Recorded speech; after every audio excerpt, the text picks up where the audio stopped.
अस्सलाम वालेकुम, मेरा नाम बिलावल और आप देख रहे हैं IAMExclusive.com। आज हम एपिसोड 2 में एक और प्रेजेंटर के साथ मौजूद हैं जो कि आपके दिलों की रानी हैं, बिल्कुल जी, कल्लम कल्ली हैं और बहुत ज़्यादा आप लोग उनके फ़ैन भी हैं और आपको बहुत पसंद भी उनका शो करते हैं आप लोग, और इसके साथ साथ काफ़ी अच्छी फीडबैक भी मिल रही है उनकी और टॉप प्रेजेंटर्स में भी शामिल हैं।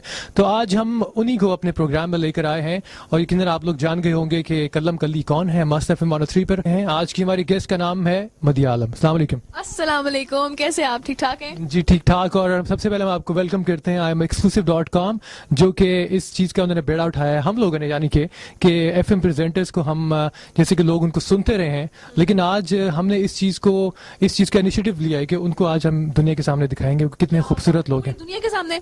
जी, पूरी दुनिया के सामने। जहां जहां भी हमारी वेबसाइट देखी जाती है तो तमाम लोग देखेंगे कि आज के जो हमारे प्रेजेंटर्स हैं वो बोलने में भी बहुत खूबसूरत है लेकिन दिखने में भी बहुत खूबसूरत हैं। तो आज हम आगाज करेंगे जनाब मदिया आलम से बातचीत का और उनसे पूछेंगे कि उनकी जिंदगी का हाल और कुछ उनकी पर्सनल बातें, कुछ उनकी FM के हवाले से बातें, कुछ उनकी पढ़ाई के हवाले से पूछेंगे। लेकिन जनाब सबसे पहले मुझे आप ये बताएं कि आपका बचपन कहाँ गुजरा और आप कहाँ की पैदाइश है? पैदाइश मेरी यहीं पे है, लाहौर की पैदाइश हूँ मैं, और बचपन भी मेरा यहीं पे गुजरा। सो लाहौर ही मेरा शहर है, लाहौर ही मेरी जगह है। अच्छा, मुझे ये बताएं कि बचपन में आप शरारती थी कि आप ज्यादा शरारती हो गई? आपको देख के क्या लगता है? जिस तरह का आपका शौक और खलंडरापन और जिस तरह के चंचल आप शो करती हैं, हमें तो लगता है कि आप बचपन में भी बहुत ज्यादा शौक और चंचल होंगे। बचपन में भी शौक ही चंचली कुछ ऐसी ही थी और अभी भी माशाल्लाह से वही बरकरार है। मैंने उसको कैरी किया, मेंटेन किया उसको मैंने। मैंने सोचा वो मिस नहीं होना चाहिए, वो एलिमेंट जो कि बचपन में था। अच्छा, बचपन की बातें होंगी, लेकिन मुझे ये बताएं कि आपकी स्टडीज के बारे में थोड़ी बात करते हैं कि कहाँ तक पढ़ा और अब क्या कर रही हैं आप, और कोई जॉब कर रही हैं, पढ़ाई कर रही हैं, क्या कर रही हैं? Exactly. Beside being an RJ, मैं एक बैंकर हूँ और क्या कहते हैं, मैंने अपनी ग्रेजुएशन के फौरन बाद, actually I am literature graduate, बड़ा डाइवर्सिफाइड किस्म का मेरा पोर्टफोलियो है। मैं लिटरेचर ग्रेजुएट हूँ, उसके फौरन बाद ही मैंने एक बैंक को ज्वाइन कर लिया था, एक प्राइवेट मल्टीनेशनल बैंक को, और उसके बाद मेरी पढ़ाई में थोड़ा सा गैप आया, but I continued later on. और क्या कहते हैं, अभी मैं MBA कर रही हूँ, बैंक में काम कर रही हूँ और एक RJ भी हूँ। तो इतनी चीजें आप, तीन चीजें किस तरह हैंडल कर सकती हैं? एक में करती किस तरह आप? हैंडल हो जाता है, क्योंकि जहाँ पे आपकी विल हो, ख्वाहिश हो और आप चाहते हो करना, वहां पर आप वक्त निकाल लेते हैं, ये मेरा मानना है। और अब तक अल्लाह का शुक्र है कि वक्त निकल रहा है और सब कुछ बखूबी निभ रहा है। अच्छा, और मस्त FM 103 को ज्वाइन किया आपको कितना अर्सा हो गया और क्या फील किया यहाँ पर आके आपने? हाय, इट्स अ लॉन्ग स्टोरी। 4 साल से जायद का अरसा हो चुका है और इतना बड़ा जो है अरसा जो है वो 103 को दिया है, इतना अरसा यहाँ पे गुजारा। ये मेरी पहली ऑर्गेनाइजेशन है। क्या फील करती हूँ इस हवाले से? दैट इज ट्रेमेंडस, बिकॉज ये पहली वो जगह है जहाँ से मतलब सोचा नहीं था कि नाम मिलेगा, शनाख्त मिलेगी, पहचान मिलेगी, लेकिन फिर भी वो सिलसिला चल पड़ा। मैं यहाँ पे सिर्फ अपने शौक की खातिर आई थी, वो शौक इस तरह पूरा हुआ कि अल्लाह ताला ने जो है वो उसको मेरी शनाख्त का जरिया बना दिया। इससे बड़ी बात और क्या हो सकती है? और किस तरह फील होता है आपको कि इतनी आपको पॉपुलैरिटी इतने कम अरसे में मिली, कितने आपके फैन, लाखों करोड़ों आपके फैन हो चुके हैं, और जब आपको वो अप्रोच करते हैं तो कैसा फील होता है? बहुत अच्छा, बहुत स्पेशल फील होता है। और अपने एक क्या कहना चाहिए, स्पेशल इन द सेंस के मैं किसी के लिए स्पेशल हूँ तो मुझ में ऐसा क्या है और ऐसा क्या है जो कि मतलब लोगों को नहीं पता, फिर भी मैं स्पेशल हूँ। ओके। अच्छा, मुझे ये बताएं हम लोगों को, आपके जब आप स्टूडेंट थी तब सोचा था कभी मैं FM पे आऊंगी या इस तरह से RJ बनूंगी और इतनी पॉपुलैरिटी मिल जाएगी मुझे? तो अगर आप आए तो किस वजह से, किसी ने कहा या कुछ जानने वाला था कि खुद से आगे ऑडिशन दे दिया आपने? क्या स्टोरी थी इसके पीछे? स्टोरी बिहाइंड द सीन ये है जनाब के, जब मैं स्टूडेंट थी तभी मेरे अंदर ही ख्वाहिश थी, क्योंकि मैं बहुत ज्यादा रेडियो सुना करती थी। I was a common listener like you people, मतलब आपकी तरह तो नहीं है। और क्या कहते हैं, बस तब से रेडियो सुनने का बहुत ज्यादा शौक था, घर में रेडियो बजा करता था। तो स्टूडेंट थी तब, और तब दिल में ख्वाहिश पैदा होती थी कि काश हम भी रेडियो ज्वाइन करें। जो ये प्रेजेंटर मजे की बात नहीं करे, इसकी जगह ये बात होनी चाहिए थी, हम भी ऐसे कर सकते हैं फलाना फलाना। तो फिर ये हुआ कि जब कॉलेज का दौर था तब लोगों ने कहना शुरू किया। एक्चुअली मैं एक्स्ट्रा करिकुलर एक्टिविटीज में बहुत पार्टिसिपेट करती थी, मुझे पता था कि मुझ में वो स्पार्क है। फिर ये जनाब ये हुआ कि जब उन चीजों से हौसला अफजाई हुई और फिर मैंने ग्रेजुएशन के बाद अपने बाबा को कह दिया था कि मैं रेडियो जाना चाहती हूँ। तब मुझे नहीं पता था कि रेडियो क्या होता है, कैसे होता है, कहाँ होता है, कब होता है, कितने बजे होता है, कैसे करते हैं। बट व्हेन आई प्लान तो फिर अल्लाह ने रास्ता बना दिया। आई केम इन और फिर उसी दिन ऑडिशन हुआ, उसी दिन सिलेक्ट हो गई और उसी तब से लगा।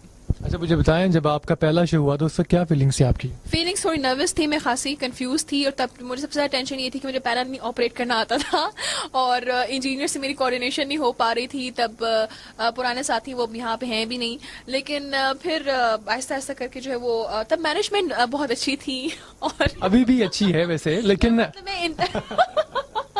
मैं मतलब मैं उस हवाले से कि वो टेक्निकलिटीज को बहुत ज्यादा समझती थी, तो उसने भी काफी साथ दिया और फिर चल सो चल।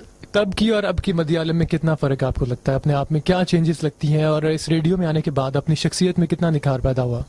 It's a good question. तब की और अब की मलयालम में बिसाइड्स एन आरजे भी बहुत ज्यादा फर्क है।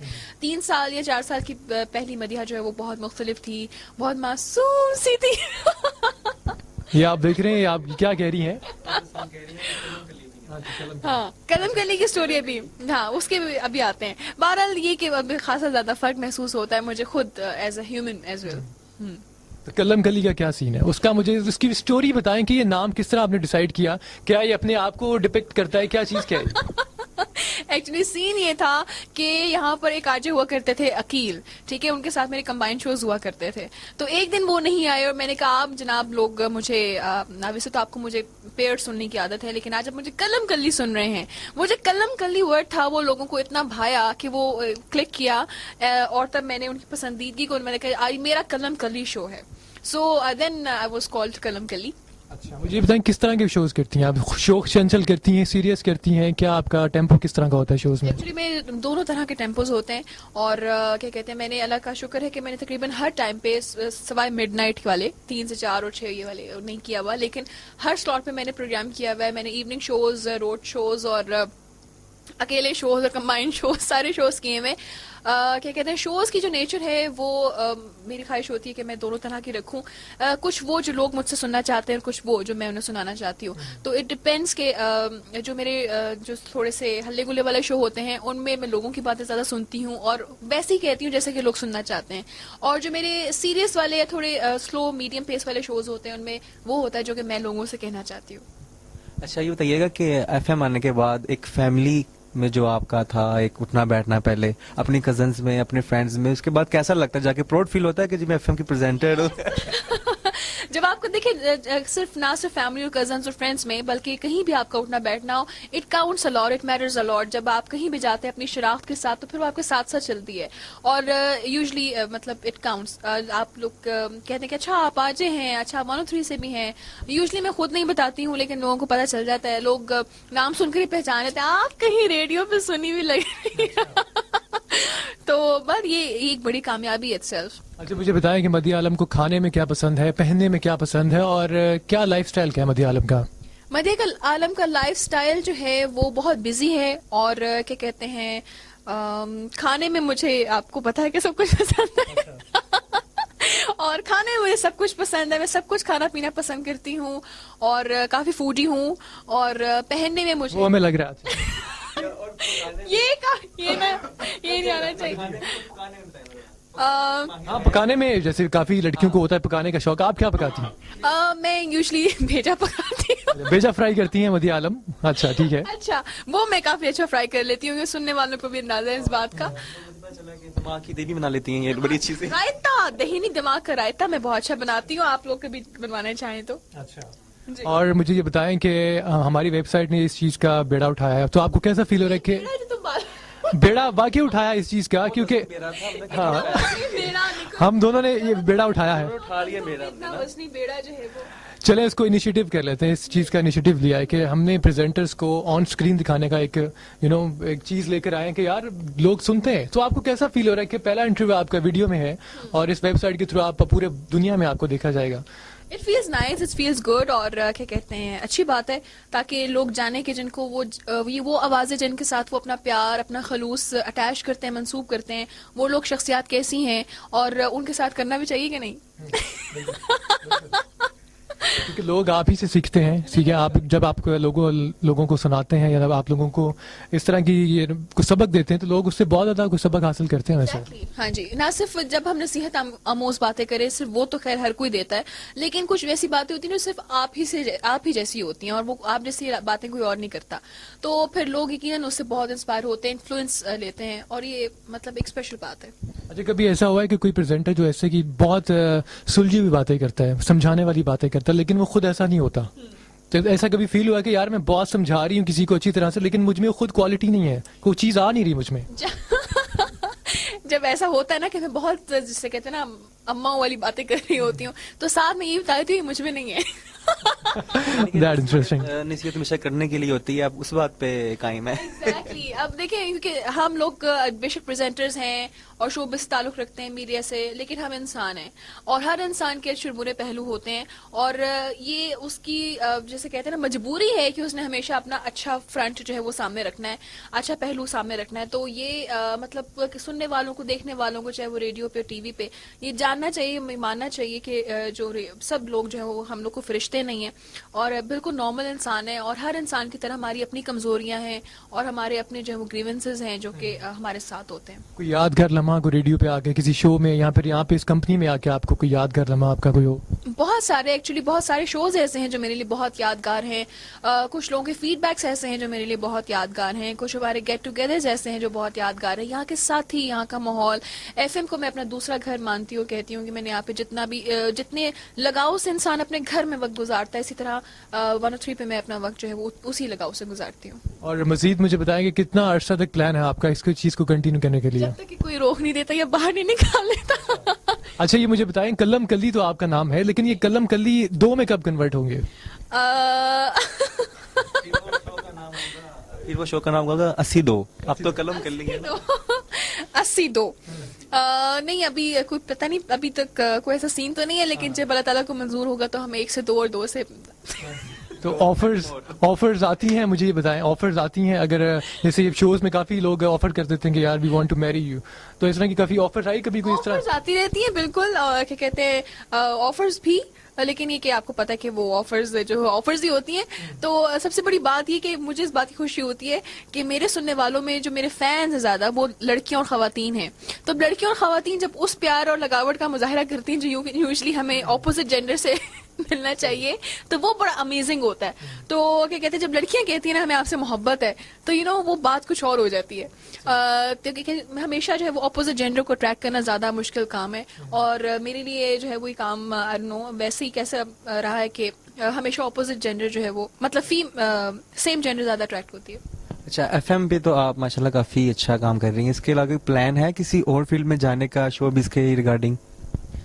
ऐसा प्लान तभी होगा जब मुझे कुछ अच्छा नजर आएगा, लेकिन मैंने इस बारे में कभी सीरियसली सोचा नहीं है, क्योंकि मैं ऑलरेडी इतनी बिजी हूँ अपनी स्केड्यूल्ड लाइफ में कि मुझे लगता है कि मैं उस जो कोई भी शौक अपनाऊंगी उसको पूरा वक्त नहीं दे पाऊंगी। इस वजह से मैंने अभी तक पूरा इन होने का कभी फैसला नहीं किया।